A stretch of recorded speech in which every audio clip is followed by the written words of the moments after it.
How to get knockback 1000 stick in Minecraft. So the 1000 levels of knockback enchantment will only work if you are on Minecraft version 1.17 and older. But if you are, the command will be on the description of this video. So here I'm just gonna copy it. So I'm currently on 1.17. Make sure that your cheats are turned on, and if it isn't, just simply need to click on escape, then click on open to LAN. Make sure that allow cheats are turned on, then click on start LAN world and just click on allow if this pops up. Now go back to the game. Now what you want to do is just simply open up chat and commands and now paste the code that I will put in the description. So this code is for 1.17 and older. Now as you can see, I now have the knockback stick right here.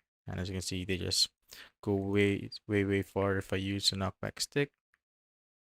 And for 1.20 or 1.20.5 and newer, which is the latest right now is 1.21, the code will be also on the description. So I'm just going to change versions to show you guys.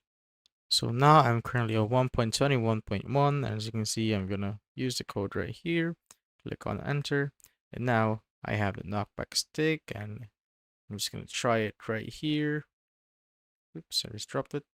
And when I use it, as you can see, they just get knocked back far away. And that's how I basically get a knockback stick with an enchantment level of 1000 in Minecraft.